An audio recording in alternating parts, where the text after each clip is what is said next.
अच्छा, एक बड़ा अपडेट भी मिल रहा है। एक बड़ा अपडेट इस वक्त अब दर्शकों को दे दें। पाकिस्तान के बड़े पत्रकार हैं नजम सेठी, उनका बयान सामने आया है। वो कह रहे हैं कि भारत के सामने कहीं भी पाकिस्तान टिक नहीं सकता, पाकिस्तान के पास संसाधनों की कमी है। ये तो और ज्यादा मुफीद बयान हो गया हमारे लिहाज से। और ये सबसे बड़ी बात ये है कि पाकिस्तान में बैठे हुए लोग इस तरह की जो अनुमान है वो लगा रहे हैं, कह रहे हैं कि भारत के सामने पाकिस्तान कहीं भी टिक नहीं सकता। बड़े पत्रकार हैं पाकिस्तान के नजम सेठी, जिनका बयान सामने आया है और वो कह रहे हैं कि भारत के सामने तो पाकिस्तान कहीं नहीं टिक सकता। और कर्नल नैन, टिकेगा भी कैसे? अभी तो ये आंकड़े भी हमने बता दिए ना कि कैसे पाकिस्तान कहीं भी स्टैंड नहीं करता भारत के आगे। अच्छा, यही नहीं, इनके जो पूर्व सेना अध्यक्ष थे कमर जावेद बाजवा, सिर्फ मात्र लगभग एक साल पहले उन्होंने एक टिप्पणी करी थी कि पाकिस्तान की सेना के पास 3 दिन का पेट्रोल का भी प्रबंध नहीं है। इन्होंने कई एक्सरसाइज जो होती हैं, हम अमूमन हर साल हम लोग एक्सरसाइज करते हैं अपने सज्जो सामान को ठीक रखने के लिए, अपनी ट्रेनिंग को ठीक रखने के लिए, युद्ध के लिए तैयारी रखने के लिए। पाकिस्तान के अंदर पिछले 3 साल में एक्सरसाइज नहीं हुई है। ये भुखमरी का देश है। इसके ऊपर एक तरीके से जो सेना है, जिसको आज जनता पाकिस्तान की भी जानती है करप्ट है, इन लोगों ने अपना कब्जा जमाया हुआ है। कहीं बिजनेस कर रहे हैं, कहीं कहीं कुछ कर रहे हैं। इन्होंने $8 बिलियन के इनके पाकिस्तान के निजी बिजनेस चलते हैं। और खैबर पख्तूनवा के अंदर जो इनके 12वीं कोर है, वहां पे तेल, सोना और जो जो जो जितना भी अपना तस्करी होती है, क्या नाम है आपका, ये क्या बोलते हैं इनको, मैं, नशे का, ये सारे के अंदर अरबपति बन जाते हैं ये जर्नल। और फिर देखिए क्या होता है, जब पाकिस्तान पे मुसीबत आती है तो सबसे पहले जर्नल आसिफ मुनीर अपनी पत्नी और बच्चों को लंदन भेजता है। हाँ, भेज भी दिया इस बार भी। जो इस बार भी भेज दिया है। DGSPR है, खबरें ऐसी मिल रही है कि आसिफ मुनीर खुद तो बंकर में छिप गए हैं, अपनी फैमिली को सेफ जगह शिफ्ट कर दिया है और ये बार बार पाकिस्तान के साथ में होता है। और इसीलिए तो हम कह रहे हैं वो जो आम लोग हैं ना, वो सारे खमियाजे को भुगतते हैं और इस बार भी ऐसा ही होता हुआ नजर आ रहा है। एक और बड़ा अपडेट है, पाकिस्तान ने फिर से एटम बम की धमकी दे दी है। मौलाना अब्दुल गफूर हैदरी की गीदड़ भभकी सामने आई है।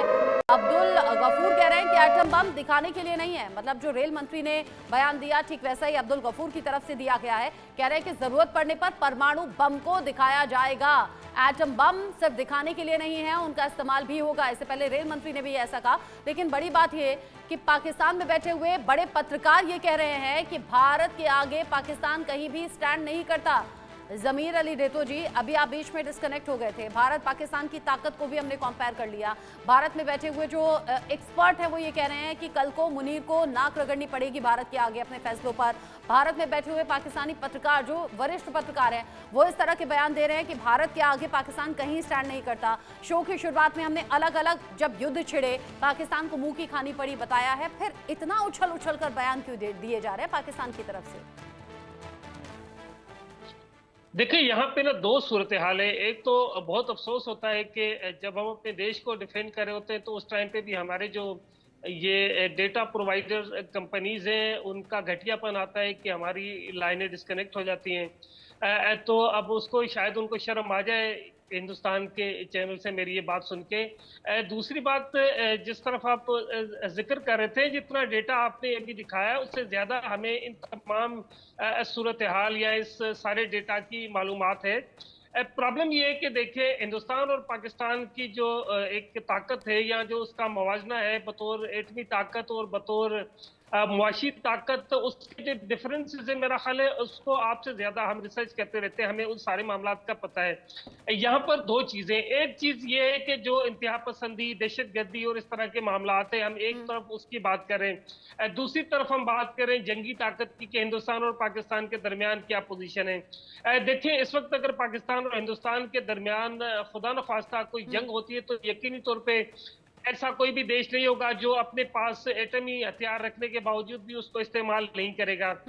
लेकिन मेरा ये ख्याल है कि हिंदुस्तान और पाकिस्तान के दरमियान जंग होने के इम्कानात बिल्कुल सिफर है। दूसरी तरफ वो प्रॉब्लम है दहशतगर्दी के, दहशतगर्दी के हवाले से जो सूरत हाल है हिंदुस्तान में और पाकिस्तान में, तो कहाँ दहशतगर्द बैठे हुए, कौन कौन से दहशतगर्द हैं जो कि मजहब का नाम, दहशतगर्द तो सिर्फ नुकसान उठाने का काम करते हैं, वो नुकसान करते हैं, वो चाहे फिर हमारा नुकसान करें या आपका नुकसान नुकसान करे, लेकिन फिर भी देखिए ना, अगर कोई भी ऐसा सेंसिटिव इशू पाकिस्तान में होता है ना, तो यहाँ से इस तरह उलझुल बयान नहीं दिए जाते। लेकिन अफसोस की बात यह है कि यहाँ पहलगाम में आतंकी हमला हो गया, निर्दोषों को मार दिया गया और पाकिस्तान से एक के बाद एक इतने इनसेंसिटिव बयान सामने आ रहे हैं कि बड़ा अफसोस होता है कि इंसानियत के दायरे में आते तक नहीं वो बयान। इस बीच एक और अपडेट है, मौलाना फजलुर रहमान ने भारत को धमकी दी है।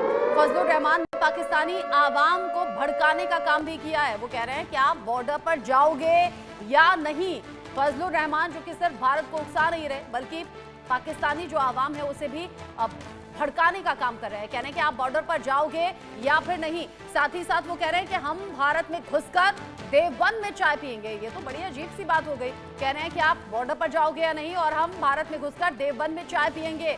मौलाना फजलुर रहमान का ये बयान तब सामने आया है जब पहलगाम में आतंकी हमला हुआ है, उसके बाद में पाकिस्तानी आवाम को भड़काने का काम किया है, बॉर्डर पर जाने की बात कही है। एक और अपडेट है, भारत के एक्शन से पाकिस्तान में खौफ भी है। पाकिस्तानी वायुसेना का युद्धाभ्यास चल रहा है, ज़र्ब-ए-हैदरी नाम से ये युद्धाभ्यास चल रहा है। कराची समेत कई इलाकों में विमान उड़ते हुए देखे गए हैं। पाकिस्तान को भारत से हमले का डर भी सता रहा है।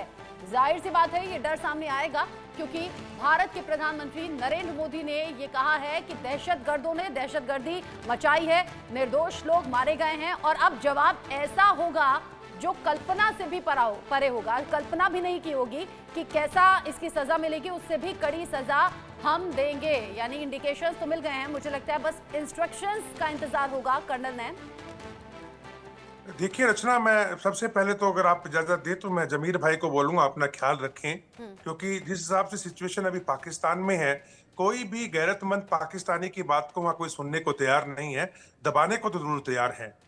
दूसरा, मैं इनको ये भी बताना चाहूंगा, थोड़ी देर पहले मैंने बताया था कि भारत के कोई भी एक्शन पाकिस्तानी जनता के खिलाफ नहीं है। अब ये यकीन मानिए, ना भारत की जनता की तरफ से है, ना यहाँ की जो हमारी गवर्नमेंट है उसकी तरफ से है। ये जो पानी भी रोका गया है, इसके पीछे भी हमारी मंशा ये है कि आपकी जनता खड़ी हो जाए। इमरान खान को जेल में डाल रखा है, अच्छा अजीब लोकतंत्र को घुमा करके इस मौलाना आसिफ मुनीर ने जो है पाकिस्तान की बुरी हालत कर दी है। लोग दर दर के लिए, रोटियों के लिए तरस रहे हैं। 40% से ज्यादा लोग गुर्बत के नीचे आ चुके हैं। तो वो जनता अब चुप क्यों है? उठ के इसकी गर्दन पकड़े, जिसने अपने पानी के ऊपर भी संकट कराया। और ऐसी सेना को, जो कि मैं आपको बताऊं, बलूचिस्तान में बहुओं को, बेटियों को, लोगों को बाहर निकाल के उनका रेप किया जा रहा है, उनको मारा जा रहा है। ये कौन से देश की सेना है? ये आप खैबर पख्तूनख्वा में देख लीजिएगा, कौन से देश की सेना है? तो मेरा कहने का मतलब है, जमीर भाई, भारत के साथ जो हरकत हुई है, देखिए